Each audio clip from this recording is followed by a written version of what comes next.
Hola, ¿cómo están? En esta oportunidad vamos a hablar de coordenadas cilíndricas y coordenadas esféricas. Ambas coordenadas siempre se dan en el espacio, o sea, en R3. Ambas se dan siempre en R3. ¿Qué significan las coordenadas cilíndricas? Imaginemos un punto en el espacio. Tenemos aquí el eje Y, el eje X, el eje Z y un punto cualesquiera acá, vamos a llamarle X, Y, Z. Este punto de acá, que se proyecta sobre el plano XY, ¿está? ¿No es cierto? En el plano XY genera un radio acá, en este punto aquí, que antes lo hemos hablado en el video anterior. Este es R, es el origen de coordenadas al punto de acá. Y esto genera un ángulo θ acá.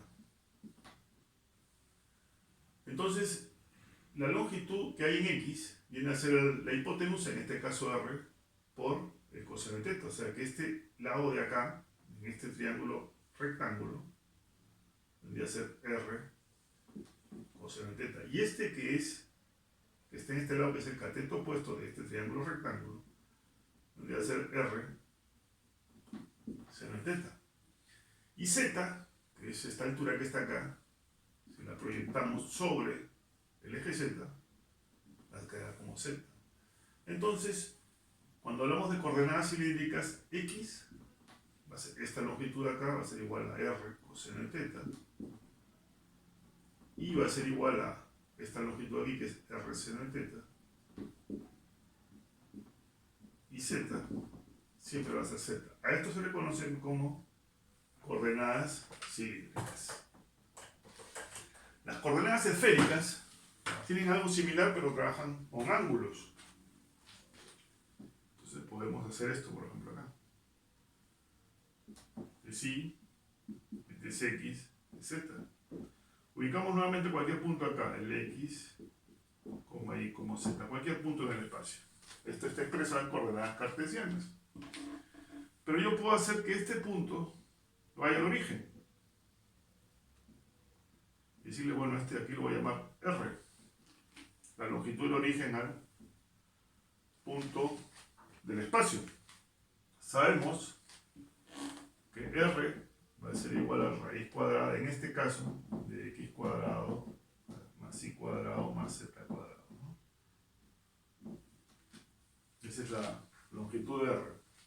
Ahora, yo sé que este vector que se ha formado, que viene del origen a este punto, hace un ángulo con el ángulo Z, siempre partiendo de esta parte Z, ¿sí? Un ángulo φ, un ángulo con la izquierda, lo pongo con el nombre de φ. Y puedo proyectar este vector sobre el plano XY. Ahí está. Cuando lo proyecto acá, me sale este vector de acá, que es igual a decir este vector de acá. Si se acuerdan bien de coordenadas polares, en el plano XY, aquí tenemos coordenadas cilíndricas, ¿no es cierto? Este vector de acá, que viene a ser este aquí, que viene a ser en este, acá se forma un triángulo rectángulo también, y viene a ser el cateto opuesto, en este triángulo rectángulo debería ser el cateto opuesto a esta hipotenusa, o sea, a este ángulo, perdón. Entonces, R seno de φ. O sea, este de acá es R seno de φ. Quiere decir que en este triángulo rectángulo que hemos formado en el plano XY, para el cateto o para la longitud de X, esto vendría a ser R seno de φ, que no es más que esto, por el coseno de θ, que es el ángulo que forma a partir del eje X y corre hacia ahí. Entonces esto sería R seno de φ por coseno de θ. Y este que está acá vendría a ser R seno de φ, que es la hipotenusa, por el cateto opuesto a θ, que es el seno de θ. Y Z, que antes en coordenadas cilíndricas solamente era Z, ahora en este triángulo de acá, Z viene a ser ahora acá R coseno de φ. Entonces, el punto X, Y, Z se puede expresar así ahora. X, que es este de acá, que es R seno de phi coseno de teta, y que vendría a ser R seno de phi seno de teta, y Z vendría a ser esta longitud de acá, que viene a ser R coseno de phi. Y esta vendría a ser la expresión esférica de un punto cartesiano en el espacio. Ahora, si nos ponemos a pensar con claridad, también podemos hallar volúmenes con respecto a estas coordenadas de aquí. Si hacemos un poco de cálculo, o algo que se puede hacer es tratar de ubicar el punto ahí. Voy a tratar de hacerlo acá. Voy a buscar un diferencial de volumen en coordenadas esféricas. Fíjense lo que puede pasar. ¿Sí? X y Z. Imaginemos un volumen cualesquiera, algo muy pequeñito, ¿no? Voy a hacerlo grande, pero en realidad es muy pequeño, ¿no? Voy a hacerle aquí un punto.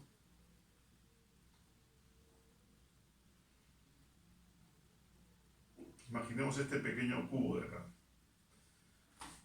Si tenemos este punto de acá, que es muy pequeño, yo puedo decir que la longitud que hay de aquí a acá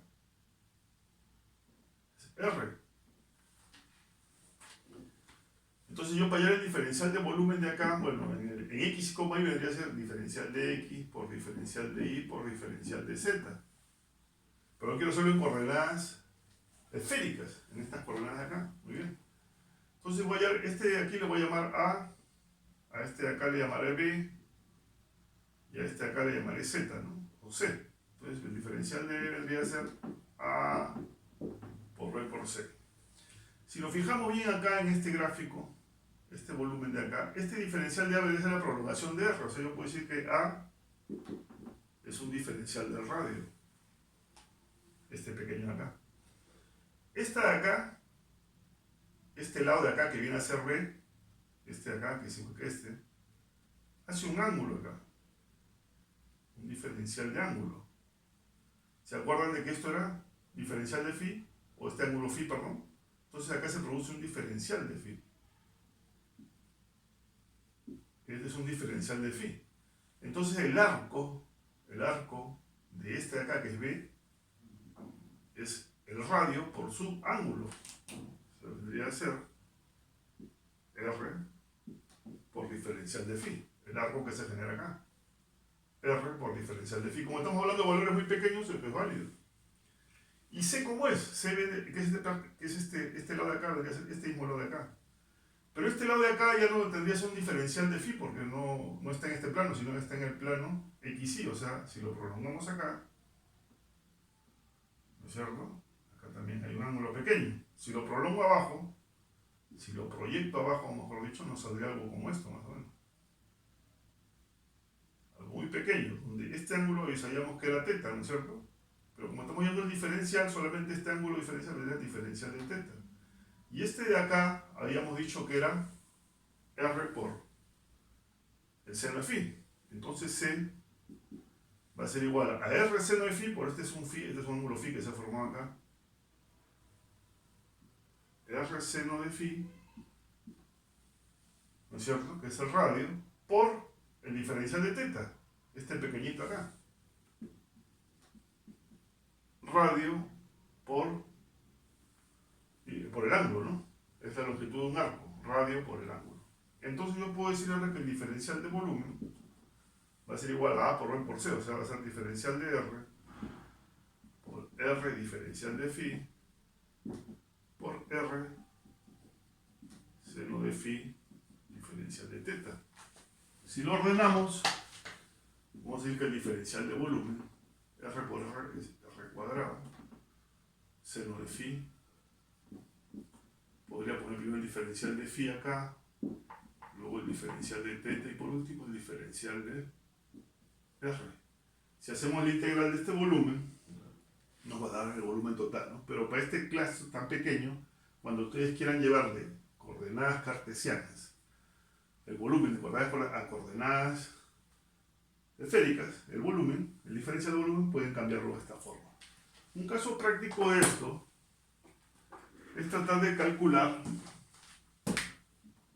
la fórmula del volumen de una esfera. Vamos a recalcular.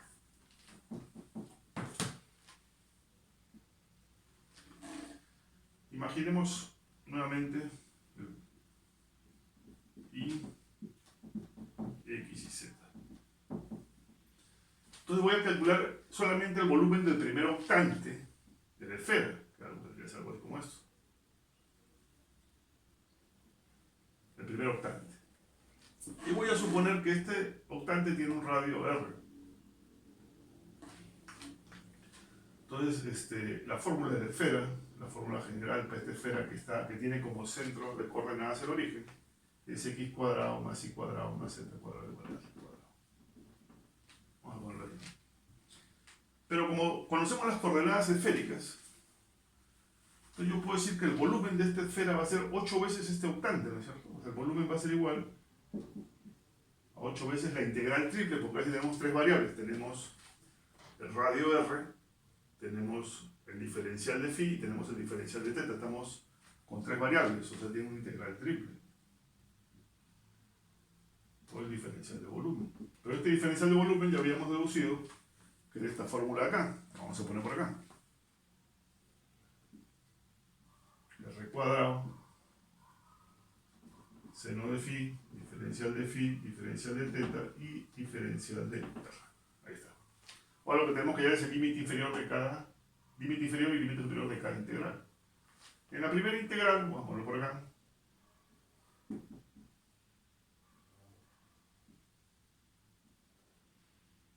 R cuadrado,